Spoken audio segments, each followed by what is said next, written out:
I believe there are so many media queries that are sent to me all night. So minarapat na namin na sagutin kayo kahit generally lang dahil syempre, no, as you know, we cannot disclose fully our legal strategy. And as we said, hindi naman kami yung tipo ng mga abogado na gustong nakikipagdebate sa media. We would rather do this through the processes, no? And probably even in the impeachment court kung umabot doon. So yesterday, alam naman natin yung mga naging issues. It's the SALN, no? And then of course the AMLAC or AMLC report, and then all the others pa like yung SEC, BIR, and all that. So ang main focus naman kasi, and of course the testimony of former Senator Trillanes, no? So mirapat lang namin na sagutin yon sa inyo. Although hihingi ulit ako ng paumanhin dahil nga hindi magiging madetalye yung sagot namin. One, dahil we only received the documents, no, earlier today, this morning, at sa totoo lang, we haven't had the chance or the time to really peruse over all of these documents that were given to us by the House. And secondly, as you know, our position has been firm, no? And that's why we filed a petition before the Supreme Court questioning the proceedings.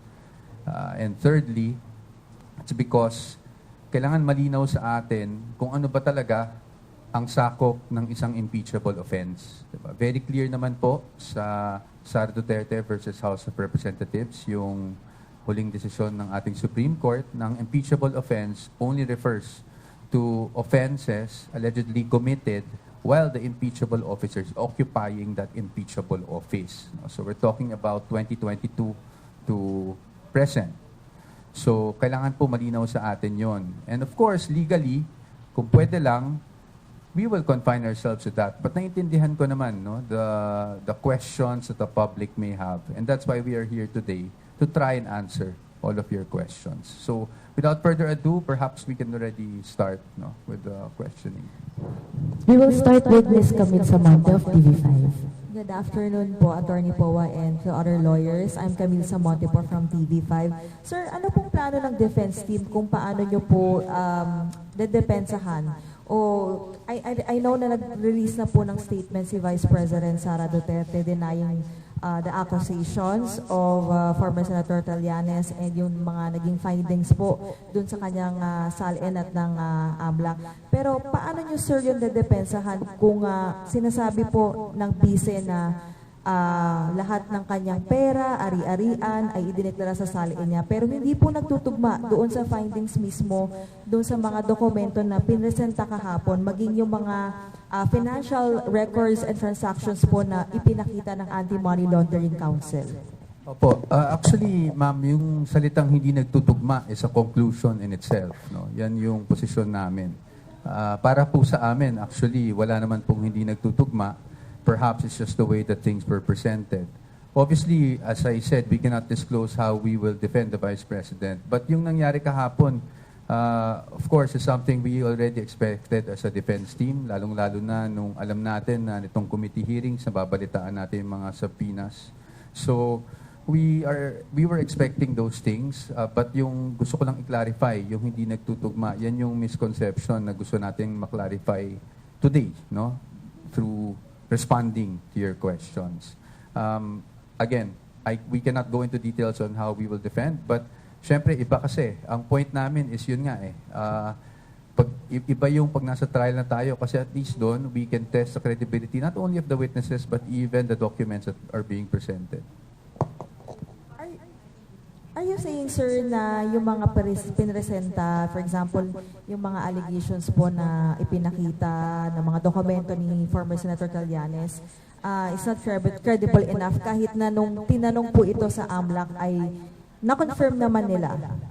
No, I like to correct that. No, I don't want also the former senator to also get a misimpression that I'm not saying it's not credible. What we're saying is we don't know, and we need to test the credibility of all these things. In fact, even in the Justice Committee, di ba, ang sinasabi nila, we're only here for probable cause. We're not here to test the credibility just yet. Di ba ganun din? So that is why kaya nga may trial. Kasi kung yung mga bagay na yan, credible na. So ano pa ang ba't pa tayo mag-impeachment trial, hindi ba? So Kami talaga, we believe that pagdating ng panahon, kung talagang ito ay matransmit sa impeachment court, we are confident that we will be able to show na walang katotohanan yung hindi nagtutugma, no? Yung mga pinakita kahapon dun sa mismong salin. It's siguro I don't want to get into details, but I'm also not saying na kasinungalingan yung mga present kahapon. What I'm saying is the way it's presented. No, the way it's presented, doon tayo magkakaroon ng pagkakataluhan. Kung accurate ba yung presentation na gano'n. Next, DJ Mendoza na 25. Sir, I understand. Doon sa ano muna tayo, sir, sa may AMLAC report. Yung kahapon, namili, randomly pick ng 18 transactions, if I'm not mistaken. Then, parang tila sabi ng iba ay vindicated na si Senator Trillanes with those mga sinasabi niya ng unang pahayag before. Ano yung komento ng Vice President regarding dun sa mga naging pahayag nitong si Senator Trillanes and dun sa lumalabas sa AMLAC report? Well, sa amin naman, we don't really want to comment on the vindicated or anything like that. Kasi ang posisyon talaga namin, vindication will come once it's all presented in the impeachment court and we're able to cross-examine all the witnesses and to test the evidence. No? Pagdating sa AMLAC, as I've said, it's a matter of presentation kasi. No? And I think marami na ring lumalabas na post. So siguro dadaanan ko na kahit papaano without going into the details. I think nakikita naman natin sa mga posts na the way the AMLAC numbers are presented, aggregate kasi yan. Ibig sabihin, lahat ng withdrawals mo, lahat ng deposits mo, pagdating sa inflow and outflow, pinagsama-sama. So, simplihan ko lang. Meron akong 1,000 pesos. Dineposit ko. Withdraw ko. Diba? Ang lalabas sa total transactions mo, 2,000 na. Pero actually, ang nasa bangko mo, 0 na. Diba? So, ganun kasimple, no? Now, and so, kaya sinasabi namin, na, again, hindi ko sinasabing maling AMLAC. I want to show due respect naman to AMLAC. But the way that AMLAC data is normally presented is that it is an aggregate of all transactions. Siguro, balikan natin yung 2017. Di ba, nagkaroon ng issue na dyan noon. At in fact, AMLAC issued an official statement saying na hindi accurate yung accounts in terms of account balances or what is actually inside the bank account of a person. Kasi aggregate yung ginagawang number. So lahat ng inflows dyan, lahat ng outflows dyan, ina-add up lang. Kaya may tendency talaga na maging bloated, no, yung figures. Kahapon rin may napag-usapan na edi inet na lang natin, 'di ba? Inflows minus outflows or outflows minus inflows net. So, yun pa rin yun. Nakikita ko yung point nun, no? And with due respect dun sa mga nag-raise, so nakikita ko yung point.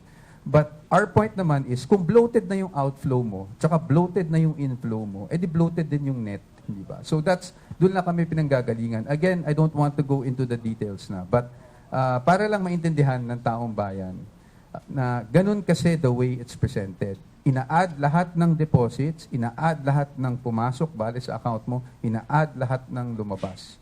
But it is not determinative or conclusive as to magkano ba talaga yung nasa loob ng account. And we are talking about transactions that span over 18 years, if I'm not mistaken. No? Over 18 years.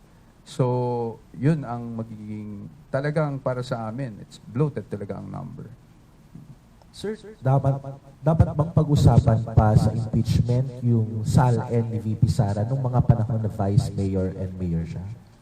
Of course, para sa amin, hindi.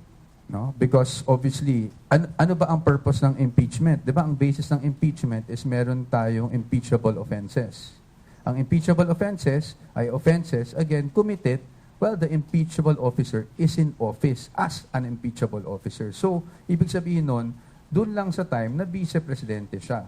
So, yung mga 2000, may 2005 pa ba? 2006, 2007, na hindi naman siya impeachable officer, hindi na yan saklaw ng impeachment proceedings. Next is MJ Salcedo of Inquirer. Attorney, VP Sara just released a statement po earlier denying the allegations about the billions in bank accounts also hitting COA and AMLAC. Does the Vice President plan to say her latest statement in front of the House Committee on Justice? Will she ever attend the House Committee on Justice hearing on her impeachment?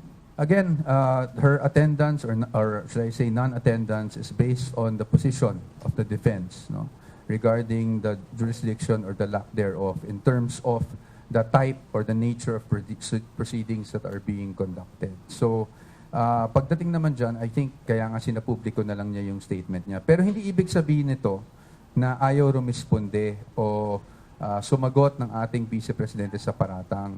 Parati namin sinasabi, alam ko medyo gasgas na siguro sa tenga natin yung appropriate forum. Pero naniniwala naman kasi talaga kami na kung talagang aakyat ito sa Senate impeachment, makikita nyo yung sagot ng defense sa lahat ng paratang na ito.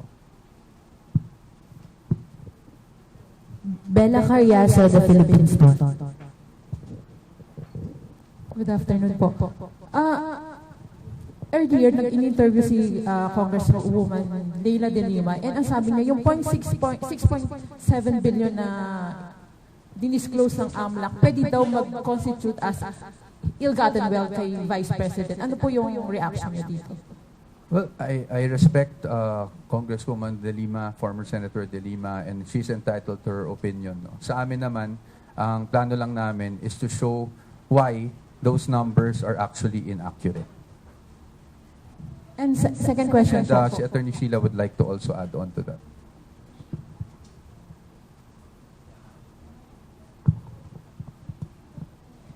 Just in addition to what Mike had already said, I think what's important for us to understand at this point is that a mere presentation of supposed evidence before a committee that is not authorized to conduct trial does not really amount to proof.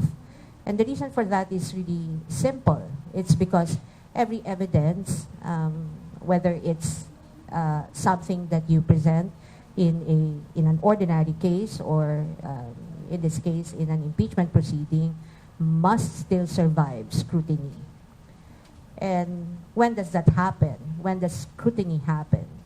It happens only in a proper trial before a tribunal or a body that has jurisdiction to conduct trial. And that is something that the defense has been very clear from the very start. The reason why we had already stated that we will not be able to participate in a proceeding that we think is unconstitutional and goes beyond the powers that have clearly been identified by the Constitution to belong not in the House of Representatives or any of its committees, but in the Senate alone.